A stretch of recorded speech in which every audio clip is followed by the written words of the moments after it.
বিসমিল্লাহির রহমানির রহিম।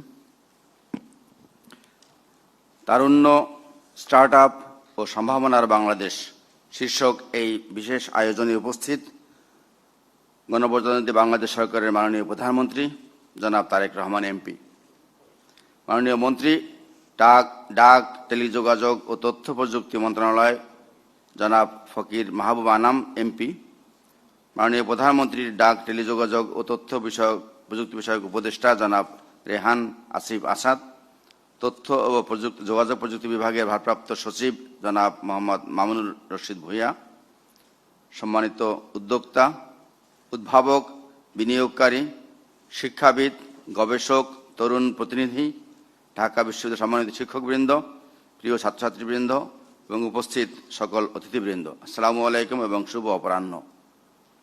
আজকের এই দিনটি ঢাকা বিশ্ববিদ্যালয়ের ইতিহাসে অত্যন্ত আনন্দের, গৌরবের এবং একটি যুগান্তকারী মাইল ফলক। আমাদের মাঝে আজ প্রধান অতিথি হিসাবে উপস্থিত আছেন বাংলাদেশের তরুণ প্রজন্মের প্রধান পৃষ্ঠপোষক মাননীয় প্রধানমন্ত্রী জনাব তারেক রহমান এমপি। ঢাকা বিশ্ববিদ্যালয় পরিবারের পক্ষ থেকে আপনাকে জানাই আমাদের গভীরতম শ্রদ্ধা এবং আন্তরিক কৃতজ্ঞতা। মাননীয় প্রধানমন্ত্রী, আপনার এই ব্যস্ততম সূচির মাঝেও আমাদের ক্যাম্পাসে সরাসরি এসে তরুণদের মুখোমুখি বসা এবং তাদের কথা শোনার এই যে মানসিকতা, তাতে দেশের তরুণ সমাজ, গবেষক এবং আগামী দিনের উদ্ভাবকদের মাঝে এক অভূতপূর্ব উদ্দীপনার সৃষ্টি করেছে। আমি আন্তরিক ধন্যবাদ ও গভীর কৃতজ্ঞতা জানাই তথ্য প্রযুক্তি, যোগাযোগ প্রযুক্তি বিভাগকে এবং ঢাকা বিশ্ববিদ্যালয়ের সাথে অংশীদারিত্বের ভিত্তিতে এই চমৎকার এবং সময় উপযোগী আয়োজনটি সফল করার জন্য। আজ বিশ্ববিদ্যালয়ের শিক্ষক, শিক্ষার্থী, তরুণ উদ্যোক্তা এবং সরকার নীতি নির্ধারকদের এই যে যৌথ সমাবেশ, তা মূলত আমাদের একটি সমন্বিত ও জ্ঞানভিত্তিক ভবিষ্যৎ বাংলাদেশ গড়ার অনন্য প্রয়াস। প্রিয় সুধীবৃন্দ, আজকের এই প্রোগ্রামটি সবচেয়ে বড় বৈশিষ্ট্য হল এটি কোনো প্রথাগত বা আনুষ্ঠানিক সেমিনার নয়। এটি ছিল একটি উন্মুক্ত ও প্রাণবন্ত সংলাপ। আমাদের শিক্ষার্থীরা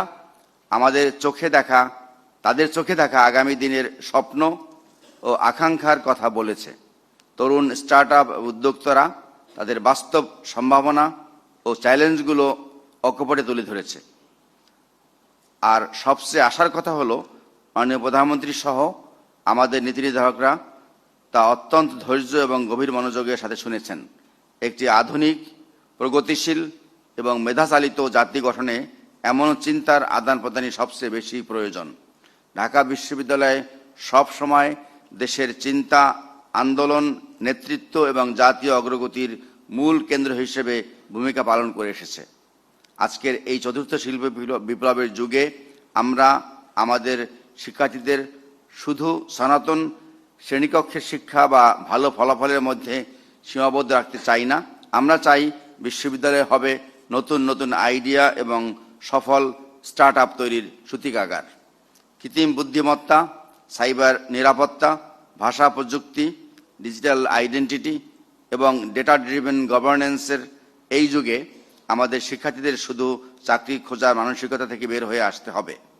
তরুণদের প্রযুক্তি ব্যবহার করে নতুন নতুন কর্মসংস্থান তৈরির উদ্যোক্তা হওয়ার সাহস দেখাতে হবে। চারপাশে পরিবহন, স্বাস্থ্য, শিক্ষা, কৃষি এবং গ্রামীণ অর্থনীতিতে যে সমস্যাগুলো রয়েছে, সেগুলোকে কেবল সমস্যা না ভেবে সেগুলোকে উদ্ভাবনের একটি বড় সুযোগ হিসেবে দেখতে হবে। ব্যর্থতাকে ভয় না পেয়ে নিজের মেধা এবং কৌতূহলকে কাজে লাগিয়ে এগিয়ে যেতে হবে। আমি অত্যন্ত আনন্দিত যে আইসিটি বিভাগ আমাদের তরুণদের মেন্টরিং, ট্রেনিং, প্রোটোটাইপ তৈরি, ইনকিউবেশন এবং পরবর্তীতে বড় বিনিয়োগের মাধ্যমে একটি আইডিয়াকে বাস্তব ব্যবসায় রূপান্তরের যে সমন্বিত রোডম্যাপ তৈরি করেছে, তা তরুণদের পথ চলার শূন্যতাগুলোকে দূর করবে এবং তাদের স্বপ্নকে অনেক সহজ করে দেবে।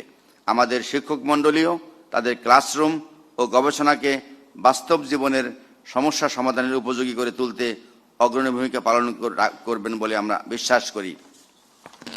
মাননীয় প্রধানমন্ত্রী, আপনার দূরদর্শী চেতনা, আইসিটি বিভাগের এই সময়োপযোগী উদ্যোগ এবং তরুণদের প্রতি আপনার অগাধ বিশ্বাস আজ কোটি যুবকের স্বপ্নকে ডানা মেলার সাহস জুগিয়েছে। জ্ঞান থেকে উদ্ভাবন, উদ্ভাবন থেকে উদ্যোগ এবং উদ্যোগ থেকে সমৃদ্ধ বাংলাদেশ। আজকের এই ঐতিহাসিক দিনে এটাই ঢাকা বিশ্ববিদ্যালয়ের মূল অঙ্গীকার। ঢাকা বিশ্ববিদ্যালয় সবসময় জাতীয় অগ্রযাত্রার পাশে ছিল এবং ভবিষ্যতেও আপনার হাত ধরে তরুণদের সৃজনশীলতা, টেকসই গবেষণা ও উদ্যোক্তা মানসিকতা বিকাশে অগ্রণী ভূমিকা পালন করে যাবে। আজকের এই অনুষ্ঠানকে অর্থবহ করে তোলার জন্য আমি আবারও মাননীয় প্রধানমন্ত্রী, মাননীয় মন্ত্রী, মাননীয় উপদেষ্টা, আইসিটি বিভাগ, আমন্ত্রিত অতিথিবৃন্দ এবং আমাদের প্রাণপ্রিয় শিক্ষার্থীদের আন্তরিক ধন্যবাদ ও কৃতজ্ঞতা জানাই। সবাইকে অনেক অনেক ধন্যবাদ জানিয়ে আমার বক্তব্য শেষ করছি। আল্লাহ হাফেজ। বাংলাদেশ জিন্দাবাদ। আসসালামু আলাইকুম। ধন্যবাদ স্যার।